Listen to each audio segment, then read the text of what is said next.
और हम सब जो गुरु महाराज जी ने हमें ज्ञान दिया है प्रसाद रूप में, उसी का हम आज आप सबको वितरण करेंगे। उन्हीं का दिया हुआ है, हमारे पास कुछ नहीं। व्यक्ति कहा जाता है कि गुरु की महिमा है क्या? गुरु की महिमा है अमित, कह न सकत श्रुत शेष, जिनकी कृपा कटाक्षत रंक होत नरेश। यानी गुरु की वो महिमा है जिसका बखान वेदों ने और ब्रह्मा ने, शंकर ने और अन्य जो देवता है उन्होंने भी नहीं अंत ले पाया, बता नहीं पाया। गुरु की महिमा वो है। पर यदि गुरु की कृपा जरा सी किसी पर हो जाए तो है रंक से नरेश हो जाता है। रंक माने क्या है? भिखारी, गरीब, और नरेश एक राजा होता है। वो राजा हो जाता है कब? जब गुरु की जरा सी भी कृपा हो जाए तो हम सब तो बहुत बड़े सौभाग्यशाली हैं। गुरु की इतनी बड़ी कृपा है जो हम कहाँ आकर बैठ गए। इसीलिए हमें उसी का अनुसरण करना चाहिए जो हमको गुरु महाराज जी ने आज तक बताया था और बता भी रहे हैं। हम ये ना समझे या कोई भी कि गुरु महाराज जी है नहीं, शरीर में नहीं, स्थूल शरीर से नहीं तो क्या हुआ, पर वह सूक्ष्म शरीर में तो जरूर है और वो हर व्यक्ति के साथ है। और जो भी हम बोलते हैं अपनी वाणी नहीं बोलते, उन्हीं की प्रेरणा से उन्हीं की वाणी बोलता हूं। इसीलिए हम सबका ये धर्म है उनके बताए हुए मार्ग पर चलते हैं, क्योंकि यही हमारा वास्तविक गुरुमुखता है। नहीं तो गुरुमुख नहीं, हम मनमुखी हो जाएंगे यदि हम गुरु के बताए हुए मार्ग पर न चले तो। क्योंकि ज्ञान उसे ही प्राप्त होता है जो गुरुमुख होता है। जो गुरुमुख नहीं है वो मनमुखी तो ज्ञान को ले ही नहीं सकता। कहा है ना, गुरु बिन भव निध तरय न कोई, जो बिरंच शंकर सम होई। यानी गुरु बिन, इसका मतलब यहाँ तक सीमित नहीं है वो गुरु बना लिया बस गुरु हो गया हमारा, वो नहीं है। काय गुरु किया दे का सदगुरु चीना नाय, भव सागर यमलोक में तो फिर गोता खाए। यानी यदि हमने गुरु शरीर का बनाया और शरीर तक हम सीमित रहे, उसके वास्तविक ज्ञान को या उनके अंदर जो वास्तविक ईश्वरी रूप जो है, ईश्वरी सत्ता है, उसको हमने पहचाना नहीं तो ये समझ लेना हमको बार बार नरक में 84 में आना पड़ेगा। नाना प्रकार से संकटों का सामना करना पड़ेगा, हमें कोई बचाने वाला नहीं हो सकता। क्योंकि गुरु शरीर नहीं है। गुरु की तो महिमा यहाँ तक कही गई है कि ईश्वर की उपाधि दी गई है। कहा है कि नाम रूप दो ईश उपाधि, अखत अनाद सुसामद सादी, को बड़े छोट कहत अपराधु, सुन गुण भेद समझे साधु। यानी नाम रूप दो ईश उपाधि, यानी ईश्वर की उपाधि कैसी है? दो है, एक नाम रूपी और एक रूप रूपी। रूप रूपी ईश्वर वो होता है जो शरीर में होता है, और नाम रूपी वो होता है वो निराकार होता है, जिसका रूप रूपी ईश्वर उस नाम रूपी ईश्वर का बोध कराता है। और हम ये समझे कि साधारण है, तो हमारे सदग्रंथ बताते हैं, जिसका आजकल बहुत ज्यादा प्रचलन है, किस चीज का? भागवत का। तो भागवत में ही लिखा हुआ है 11वें स्कंद में, कभी भी कोई भी पढ़ सकता है। उसमें लिखा है जिस समय भगवान कृष्ण शरीर छोड़कर जा रहे थे, तो उद्धव ने पूछा, प्रभु ये बताओ, आप जा रहे हो तो हम अनाथ हो जाएंगे, तो अब हमें तुम मिलोगे नहीं, हमें मार्गदर्शन कौन करेगा? तो भगवान कृष्ण कहते हैं, उद्धव तुम अनाथ नहीं होंगे, तुम जब जब मेरा स्मरण करोगे तब तब हम दौड़ा हुआ चला आऊंगा। तो उन्होंने कहा, हम कैसे स्मरण करेंगे? आपके नाम अनेक हैं, आपके नाम अनेक हैं। कोई गिरधर कहता है, कोई गोपाल कहता है, कोई कान्हा कहता है, कोई कुछ कहता है, पर आप ये बताओ इनमें से मेरा नाम कौन सा है? भगवान कृष्ण कहते हैं कि इनमें से तो मेरा एक भी नाम नहीं है। जितने नाम तुमने बताए हैं, ये नाम हमारे इस मायाकृत शरीर के हैं, मेरा नाम नहीं है। इसलिए यदि तुमको मेरा नाम जानना है तो किसी तत्ववेता महापुरुष की शरण में जाना पड़ेगा, और उनकी जब तुम सेवा करोगे, जब वो तुम पर प्रसन्न हो जाएंगे, तब तुमको वही ज्ञान देंगे जिस ज्ञान के द्वारा तुम हमारे नाम को ही नहीं, मेरे परम धाम को भी पहुंच सकते हो और जान जाओगे।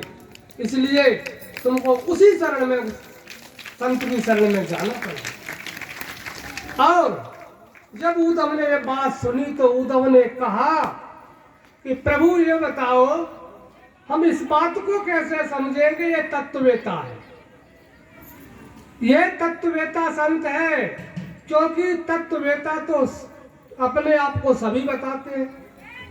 उन्होंने कहा इसकी भी पहचान है। इसकी पहचान ये है, जो व्यक्ति 24 घंटे, यानी जब भी बात हो तो हमारी हो, हमारे उस परम तत्व की हो, अपने निज धाम की बात जो करता हो, वही तत्ववेता होता है। उन्होंने कहा आपकी चर्चा तो बहुत करते हैं, कथा भागवत वाले भी करते हैं, क्या मैं सभी में आपका रूप देख लूं, यही जान लूं सभी तत्ववेता है? उन्होंने कहा नहीं। उन्होंने कहा कि तत्ववेता वह है जो जैसा कहता है और वैसा ही आचरण करता है। तो ये समझ लेना तुम कि मेरे 2 प्रकार के अवतार हैं, एक नित्य होता है, एक निमित्त होता है। निमित्त अवतार तो वो होता है जो किसी विशेष कार्य के लिए हम आए हैं, और नित्य अवतार वो होता है हमारा जो संत रूप में हम आकर के जगह जगह ज्ञान देते हैं और निस्वार्थ ज्ञान देते हैं, जिस ज्ञान से हमें कोई लालच नहीं होता। हमारा केवल धर्म है, कर्म है कि लोगों को चेतन करके उस परम धाम तक पहुंचाने का हमारा प्रयास रहता है। वही मेरा रूप मान लेना। तो भगवान ने जब ये बात कही उद्धव से, तब उनके ये बात समझ में आई। यही बात गीता में भी कहते हैं कि अनन्य चेता सततम योमा नित्युक्त तस्याम सुलभ पार्थ नित्युक्त योगी ने बानाम जन्मना बनते ज्ञान बानाम प्रपद्यते वासुदेव सर्वमिति समात्मा सुदुर्लभ। यानी जो व्यक्ति अनन्य चित्त से मेरा स्मरण करता है, उसके लिए हम बहुत ही नजदीक है, हममें और उसमें कोई भिन्नता नहीं है। और यदि ऐसा संत मिल जाए तुमको, तो ये समझ लेना कि हमारे एक जन्म के नहीं, बहुत जन्म के पुण्योदय हुए हैं, तब ऐसा संत मिला है। नहीं ऐसा संत मिलना दुर्लभ है। जो आज तक हम जिस ज्ञान को आज हम बखान कर रहे हैं, वो हमारे उस परम तत्व का, जिसके द्वारा हमारे परम पूज दद्दा महाराज जी जो थे, उनमें वही स्थिति थी जो ग्रंथ आज बता रहे हैं, महापुरुष बता रहे हैं, वही पूर्ण रूप से स्थिति थी, जिसके कारण आज उनका नाम एक डिस्ट्रिक्ट में नहीं, कई स्टेटों में भी उनका नाम चल रहा है।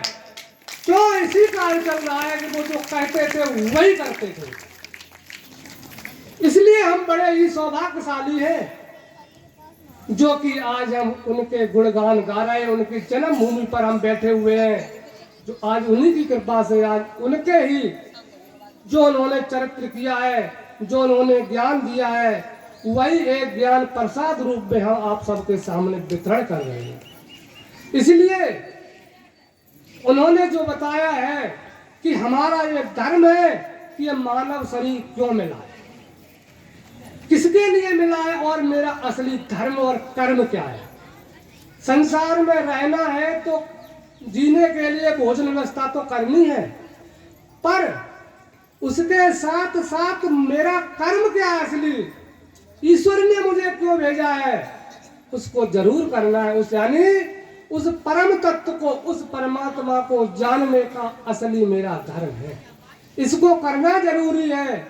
लोग सोचते हैं मैं बहुत पूजा करता हूँ, बहुत पाठ करता हूँ, बहुत सारे क्या क्या काम करता हूँ, फिर भी ये सब क्या होता है, हमारे कष्ट दूर नहीं होते। हम परेशान हैं, जितनी हम ज्यादा पूजा करते उतने ही हम ज्यादा परेशान हैं।